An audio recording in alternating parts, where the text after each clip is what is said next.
This is Providence Television International, the game changer.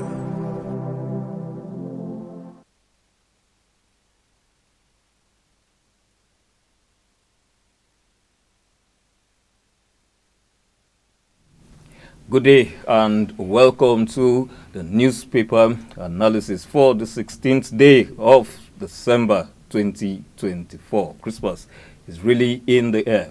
My name is Ubebo Ikekwa, and with me in the studio to analyze the papers this morning is Dr. Emmanuel Egariba. Welcome to the studio. Yes, as usual, I want to say good morning to you. It's a wonderful time, but we must apologize. We've been off this program for about a couple of days, so welcome back.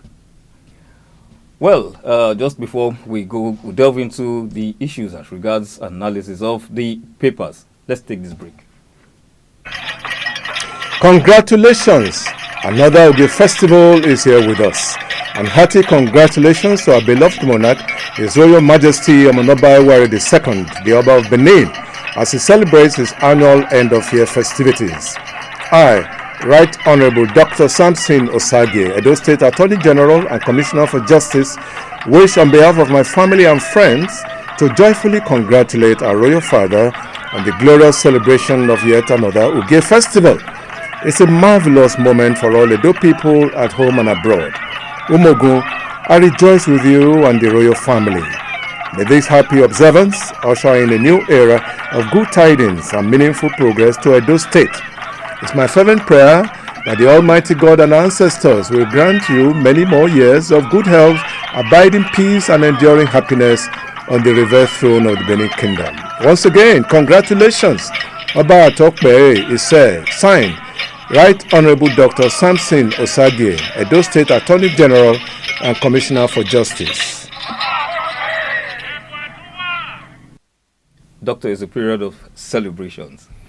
Well, it has started. We thank God for that. We're witnessing another round of celebrations. Even though I must say that we don't have too many Father's Christmas around now. I don't know. Maybe they are still in hiding, I guess. But they will come out, obviously, as we approach Christmas proper. Yes. Well, with the issue of the Father Christmas, I think they're also feeling the financial crunch. I should think so. Yeah, well, because it's difficult to buy the costumes now. By the way, that's it's very difficult. They're expensive. Those costumes, those things you see on them, they're very expensive now. Okay, so they must also feel part of the things we are feeling. I understand they're coming from Ireland or whatever, but they buy the costumes here. They buy the costumes here, and the cost of transportation from Ireland. Yeah, that kind of thing. So it's very expensive. All right. Well, let's still look forward to seeing that we still have some few days away. It's just the 16th, and so we'll move down to the front page of the Matrix newspapers. After deal with Cameroon, Dangote refinery extends exports to 3 African countries. We'll tie this to the front page of the Daily Sun, where we have marketers in talks with refineries, NNPCL over cheaper fuel price. Well, I think we've talked about this before, and I thought I made a prediction that very soon Dangote will be reaching out to some African countries. That has come into focus now. So there's no reason, for instance, why we cannot have cheaper fuel in this country. People are already speculating, I don't know how far that is true, that for the new year there will be major decrease up to the tune, I think about 300 naira. How that is going to be possible, I don't know. But that's what people are speculating. That should be the New Year's gift to Nigerians, and that will make them a lot happier, I should think, yes. Well, the spike in prices of fuel actually, or rather, the economy as it is now came via the spike in prices of fuel. It affected virtually everything. Virtually, yes, so it did. By the time we're having Dangote refinery exports to other African countries, let me make this a very direct question. This dollar for crude thing, what's your take on it?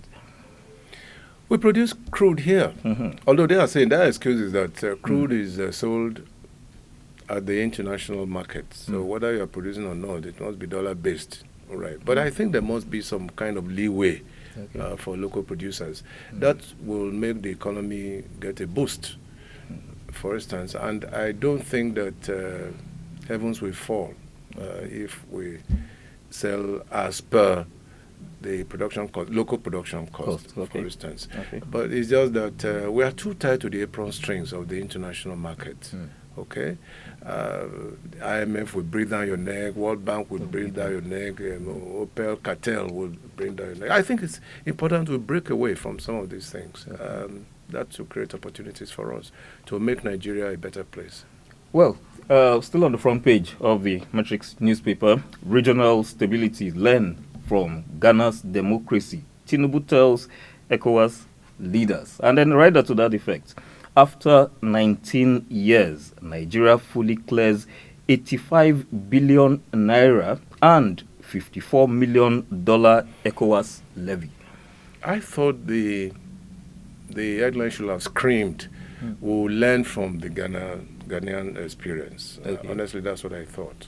Okay, because it's the template, the current template. Even though we have had a few other countries, African countries, going through seamless elections, that will appear to be our bane on a regular basis. Okay, there are many things we need to do that we have not been doing as per the electoral process. And as I've often said, the electoral process is key to national development, because once you get it right, it throws up the right people. And if there are hiccups in between, it throws up the wrong people. I mean, it's just natural. It's a natural phenomenon, for instance. So, but yes, I think that I agree with the president that we must learn from the Ghana experience, all African countries, because come to think of it, Ghana gained independence in 1957, before Nigeria. It has produced a great icon of this continent in the person of Kwame Nkrumah. His legacy lives on. It has produced people like Jerry Rawlings and one or two others. So they still remain the beacon. You remember when Obama was the president of the United States, the only country he visited in Africa was Ghana. Ghana, yes. Until today, I don't know if that has changed. The only company, I hope I'm not wrong, the only company quoted on the New York Exchange is from Ghana. So we have a lot to learn from that country. Smaller country, but they are getting it right. In the educational sector, for example, a lot of people are now sending their children to grade schools in Ghana, I mean, in Legon and all of that. Time was when the Ghanaians should go. Today we are no longer talking about that. Exactly. They went back to their country, yes, that's true. But they organized themselves properly. And today they are becoming a beacon as far as the electoral process is concerned. So I think that we must give kudos to the Ghanaian authorities. They've gotten it right, so we must follow suit. So it's not just a question of saying, no, we African countries must that Nigeria in particular, yes, because it remains a problem. I want to see an electoral process that is completely seamless. We're talking about the tippers drivers the other day, and people said, "Oh, Emmanuel, why should we talk about tippers drivers election?" But they gave us an inroad into what it should be, okay? Because at the end of the day, as I've often said on this program, losers should be able to congratulate the winner at the end of every election without even going to the court. Okay? It's their right to go to the court to adjudicate. But the issue is we must have a seamless election. Even when you are using electronic devices, there must be no glitches. Okay. All right? Everything must go on smoothly. And at the end of the day, people should be satisfied. Now, what is happening in Nigeria, if you watch carefully, is that every election has become bedeviled by low turnout. From one election, particularly off-cycle elections, low turnout because people don't have complete trust in the electoral system. Okay. So when you're expecting about 3 million people to come out, only about 500,000 or thereabout will come out for an election. That's a minus. And we must look at that very critically. Yes. All right. You've always mentioned the fact as regards strengthening institutions. Oh, yes. INEC is one of them. Yes. Okay. INEC is one of them. In fact, it's one of the major institutions. I talked about three, really. Okay. The electoral body, that's what we call INEC here. The judiciary, and then the police. Exactly. Yes, these are major institutions that aid the process of national growth and development. If they are out of the scene, we have issues. I'm happy now, though, that people are beginning to see reason with people who say, no, the judiciary must be reformed. In fact, the Chief Justice of Nigeria, Justice Kekere Ekun, has promised that she will bring reforms into the system. We are looking forward to that because, you see, the judiciary, as I've often said, is the last bastion for common people in this country, and is the most stable of all the three arms of government. It's the most stable, and there's no reason why it should not be trusted. No reason. Even our police, there's no reason why the police should not be our friend. As they trumpet, the police should be our friend. But in the recess, are they? So that's the question. Well, that question, strengthening institutions. We'll be looking at the next story. Council autonomy. Algon, Nolgi, kick. As governors get 2 trillion naira local government allocations. Local government bodies worried over uncertainty in Supreme Court verdict's implementation date. I've said it before. And if care is not taken, they are going back to the Supreme Court for proper another round of interpretations, and things like that. But why must it? I mean, the Supreme Court has spoken on this issue. It's the last court, it's the apex court in this country. They have spoken 6 months after. Yes. I think, is it up to 6 months? Yes, about 6 months. 6 months. 6 months after. That judgment was given, and nobody has obeyed. Many of the governments or governors have not obeyed. And it's a law. Okay? You see, let the local governments not be seen as parastatals of state governments. Because the danger really is that we now begin to see us operating a 2-tier kind of government. And it's a 3-tier system. The federal, the state, and the local government. In fact, if you ask me a personal question, I would say that we should have a 2-tier, federal and local government. Yes, it is doable. Some European countries have that kind of system. And right from when I was the chief press secretary here, I used to say that, at a more tender age, I used to say that clearly. And we're beginning to see that the state government are becoming an aberration. Yes, very serious aberration. What you should have, federal government, then the local government. Because you see, local government are such that everything that each state government does is domiciled in the local government. Yes, and they are closest to the people. So when you put them in a position to get more financial aid or more financial assistance, there will be more development down the line. Yes, because in any case, there's so much sleaze even within the state government structure. So much sleaze. And local government chairmen are now being sidelined completely. They are no longer in reckoning, particularly now that they have not even obeyed. Again, that has to do with strong institutions. Yes, they have not. Most of them have not obeyed. Yes, the Supreme Court judgment on that. Exactly. It was open. Everybody could see it. Everybody could read it. But today, we still have that situation recurring. Why? The question is, why must it continue to be on the plate?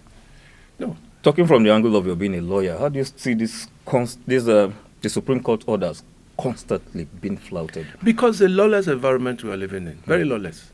Yes, not just government, even individuals. Even individuals, exactly. Yes, they disobey court order at will.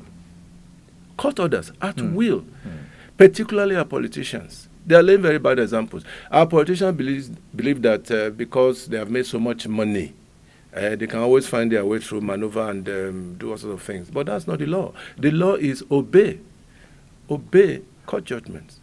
Okay. Even when you believe that they are not in your favor, you can go upstairs. By the court of first instance, for instance, you can go to the appeal court, and then, of course, you go to the Supreme Court. But what everybody is saying now is that the judicial institutions must be strong. It must be unassailable. Yes, because if it becomes strong, I mean, in real terms, nobody, no matter how highly placed, will dare it to go and do all sort of things. And they just get away with it.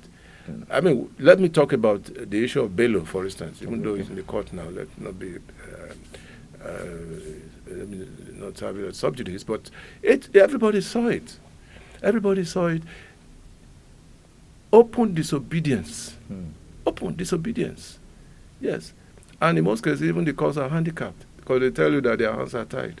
But it's not one of the tenets of democracy, because you see, democracy is built on the rule of law, for example. Otherwise, if you don't do that, then you are back to the Stone Ages, and that's not what we are praying for. And do you see a change in this attitude coming very soon? Yes, it has to do with reforms. We are waiting for the Honorable Chief Justice of Nigeria. She has talked about it, with due respect. She has talked about it, and we are hoping that, yes, at the end of the day, we should have some light at the end of the tunnel. Starting with the fact that I am happy about what happened. It wasn't in Imo State the other day. I mean, the judge falsified. Okay, yes. Yes. Yes. Her age. Her age, and she was disciplined. Exactly. And I think that the NJC, National Judicial Commission, should be on top of his game. Incidentally, it's headed by the Chief Justice of Nigeria. So it should start from there. There must be discipline in the system. Okay, if there's no discipline, then we're not going anywhere. All right, that takes us to our next story on the front page of the Liberty newspapers. NDLEA intercepts 4.4 billion naira in codeine shipment from India. Well, India has come into the mix now. I never could tie India to this kind of thing. If you're talking about China and a few other countries, Southeast Asian countries, you probably will understand. But India now is in the mix. But the question is, why must we have so much come into this country illegally? I mean, everybody knows that codeine is an analgesic. It's a pain reliever, okay? But they have converted it into a drug of addiction. And this is happening to young people. That's why I said, sometime, if you remember, on this same program, some time ago, that we must put a tab on the consumption of these substances. There's so much substance abuse in this country. People are abusing all kinds of drugs and medications. Things are never heard of. Tramadol, for instance. Exactly. Yes. They are taking these things at will. And they are sold across the counter. The Pharmaceutical Association of Nigeria, they should do their work. All these patent medicine stores that sell all sorts of things, they should be closed down. Should be closed down. For the sake of our young people who are now into drugs, they take all sorts of things. You may be saying that because of the economy. No, but the economy shouldn't drive them into taking drugs. I mean, most of them are able-bodied, 2 hands, 2 legs. They can find things to do. Yeah, but what do these drugs do? I begin to ask. Feeling of euphoria. Yeah. Yes, you get high, what they call cloud 9 or whatever it is. And you are happy with yourself, in quote. But after a time, you face off. And you are worse off, because what we call melancholy, for instance. You go into a situation of depression, right? And then to get to that level of euphoria, you go to the drugs again. That's the problem. And all these things are shipped in by the elite. I talked about the elite the other day. They are the problems of this country. The elite. You will find them everywhere. In the organized private sector, they are there. They want to shortchange the system. Yeah, because they are powerful, they are well connected, and all of that. They bring. You can imagine the amount. Exactly. Yes. 4.4 billion naira. For just codeine. For just codeine. I'm not talking of tramadol and all those things. I'm not even talking of the hard drugs that come into this country. Exactly. I said it before that, look, some Southeast Asian countries, as you are landing at the airport, you see it clearly written there. You are caught with drugs, it's firing squad. Exactly. Yes, firing squad. And I think that's what the National Assembly was trying to apply this in the other day. I don't know if it has died a natural death now. They were trying to say that, there should be strict punishment for drug users and drug abusers. How far they've gone about that, I don't know. Even though it is said that some of them, they know what they take. I wanted to come there, but then that should be an analysis for another day. Yes, you're right. Well, we'll go down to the Nation newspapers. 42 illegal refineries destroyed in Niger Delta. Niger Delta is the hub of crude production in this country. That's where we get the wealth of this country from, 90%. These guys out there who do these crude operations, they are not educated, but they know the very crude technology to apply. Yes. But my take is this. Rather than just close them up completely, organize them into a hub and refine the processes. Okay. Yes, refine the processes so that they know that something better can come out of what they are doing. Okay. Right now, you need to see them. Sorry, we didn't show you the picture. Some of those things, the operators, they get so black that you begin to think that these are not human beings. Smoke and all sorts of things. They even develop all kinds of ailments, respiratory ailments, for instance, ailments in the process. So, but government can refine them. That's why it should be a hub. Get them together, tap into their innate knowledge of some of these things. You can even send them to school. That's why we have the Petroleum Training Institute. Send them there so that at the end, when they come out, they know that these operations can be refined. Okay. Yes. It's similar to what I said the other day. Customs will tell you that, oh, no, we have seized 4 million naira worth of contraband. What are the things in those contraband goods? Clothing and things like that. You burn them. Whereas there are poor people in this country who need such things. So it's a misplaced priority. Okay.